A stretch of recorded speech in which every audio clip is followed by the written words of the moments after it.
সবাই যখন ট্রেন্ডিংয়ে গা ভাসাতে ব্যস্ত তখন আমিও গেলাম একটু ট্রেন্ড ফলো করতে আর মায়ের ছোট্ট একটা ইচ্ছা পূরণ করার একটু চেষ্টা করলাম, কিন্তু অবশেষে আমাদের সঙ্গে এমনটা হবে তা কল্পনাতেও আসেনি। তো চলো আমাদের সঙ্গে কি হয়েছে এবং আমরা কি কি সমস্যা ফেস করেছি আজকে তোমাদের সঙ্গে এটাই শেয়ার করব।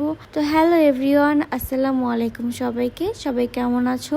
আশা করি সবাই অনেক ভালো আছো। আমিও আল্লাহর রহমতে তোমাদের সকলের দোয়ায় অনেক ভালো আছি। এই যে আমার হাতে যে পার্সেলটি দেখতে পাচ্ছ, এইটার মধ্যে আমার আর আমার আম্মুর কিছু প্রয়োজনীয় জিনিস অর্ডার করি ঝিনুক এই পেজ থেকে। সো তার মধ্যে হচ্ছে এই বক্সটাও ছিল। মূলত আমরা একটা কম্বো অর্ডার করি, সেই কম্বোতেই এই বক্সটা ছিল, তাই আমি তোমাদের সঙ্গে বক্সটা শেয়ার করলাম। আর আম্মুর জন্য কি অর্ডার করেছি সেটা তো শেয়ার করবই, তার আগে চলো আমারটা শেয়ার করি। তো রিসেন্ট টাইম সবাইকে দেখছিলাম সবাই হ্যান্ডমেড যে চুড়িগুলো এইগুলো ঘরে বসে বসে বানাচ্ছে অ্যান্ড সেল করছে। তো আমার মাথায় আসলো যে তাহলে আমিও একটু ট্রাই করি। তো যেমন ভাবা তেমন কাজ, হ্যান্ডমেড চুড়ি মেক করার জন্য যা যা লাগে আমি তাই এখানে অর্ডার করে দিয়েছি। আমি আগে কখনো হ্যান্ডমেড চুড়ি মেক করিনি। তোমরা কে কে হ্যান্ডমেড চুড়ি বানাতে পারো আমাকে কিন্তু জানাতে পারো, আর আমাকে কিছু টিপসও দিতে পারো যে এইভাবে মেক করলে ভালো হয়। তো আমি তোমাদের সঙ্গে এটাই শেয়ার করছিলাম যে আমি কি কি কিনেছি অ্যান্ড আমার এই চুড়ির মধ্যে কি কি ছিল। সো এই ছিল আমার পার্সেল। এখন আমি তোমাদের সঙ্গে শেয়ার করব আমার আম্মুর পার্সেলটা, যে আম্মুর জন্য আমি কি কি নিয়েছি। এই পার্সেলের মধ্যে সুই সুতা থেকে শুরু করে গ্লু পর্যন্ত ছিল, কেননা এই যে স্টোনগুলো নেওয়া হয়েছে এই স্টোনগুলো লাগাতে হলে তো অবশ্যই গ্লু লাগবে। সো এই যে গ্লুটা এর মধ্যে অ্যাড করা ছিল।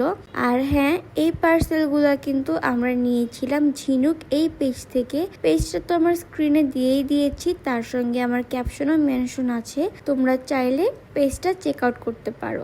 এবার আসো বলি কেন আমার আম্মু এগুলো নিয়েছে। আমার আম্মু হাতের কাজ অনেক সুন্দর পারে, যে কোনো হাতের কাজ আম্মু অনেক সুন্দর করে করে। সো আম্মু আমাকে বেশ কিছুদিন ধরে বলছিল সে নাকি একটা শাড়ি বানিয়েছে, সেই শাড়িতে কিছু স্টোন বসাবে। তার জন্য হচ্ছে আমি এই পেজ থেকে এই কম্বোটা অর্ডার করে নেই।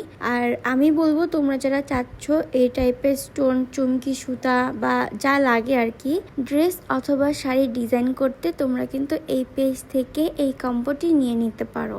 আর এছাড়াও আপুর পেজে দেখলাম যে অনেক রকমের লেসও সেল করছে। তো তোমাদের জন্য বেস্ট একটা অপশন হবে মার্কেটে যে ঘোরাঘুরি না করে অনলাইনে আরাম মতো অর্ডার করতে পারবে।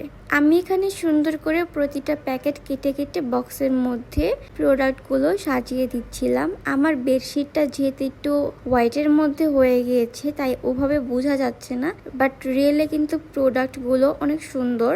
আমি এই বক্সে যখন এগুলো কেটে কেটে রাখছিলাম আমি আম্মুকে বলছিলাম যে বক্সটা আমি নিয়ে নেই, আমার জিনিসগুলো রাখবো। পরে ভাবলাম যে আমি যেহেতু চুড়ি মেক করবো, সো আমার প্রোডাক্ট একটু কম তুলনামূলক আম্মুর প্রোডাক্টের থেকে, তাহলে আম্মুকেই আমি এটা দিয়ে দেই। তাই হচ্ছে আমি প্রত্যেকটা প্যাকেট কেটে কেটে এক একটা সুন্দর করে বক্সের মধ্যে রেখে দিচ্ছিলাম।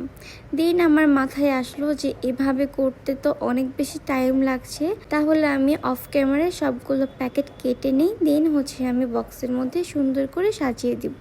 আর কোন কোন আপুরা আছো যারা সব ধরনের হাতের কাজ পারো আমাকে কিন্তু কমেন্টে জানাতে পারো। আমি একেবারে হাতের কাজ পারি না, তো আমি একেবারে নতুন বিগিনার বলতে পারো। আর যেহেতু বলেছি যে হ্যান্ডমেড চুড়িগুলো আমি একটু বানানোর চেষ্টা করব, যারা বানাও তোমরা কিন্তু আমাকে চাইলে ইনবক্সে মেসেজ দিয়ে রাখতে পারো যে কিভাবে কোথা থেকে কি শুরু করতে হয়, তাহলে আমার জন্য অনেকটা হেল্পফুল হবে। আর আজকের ভিডিওটি তোমরা কে কোথা থেকে দেখছো আমাকে কিন্তু জানাতে পারো। আমি কিন্তু তোমাদের সবার কমেন্টস দেখি, কিন্তু ওভাবে হয়তো বা রিপ্লাই দেওয়া হয়ে ওঠে না, কারণ এত এত কমেন্টে তো রিপ্লাই দেওয়া পসিবল না। আমি ভেবেছি তোমরা যেই জেলার থেকে দেখছো আমাকে যখন কমেন্টস করবা আমি সবার কমেন্টস গুলো কালেক্ট করে রাখবো অ্যান্ড একটা ভিডিওতে সবার কমেন্টসে রিপ্লাই দিয়ে দিব। আজকের মতো এখানে শেষ করছি। আল্লাহ হাফেজ।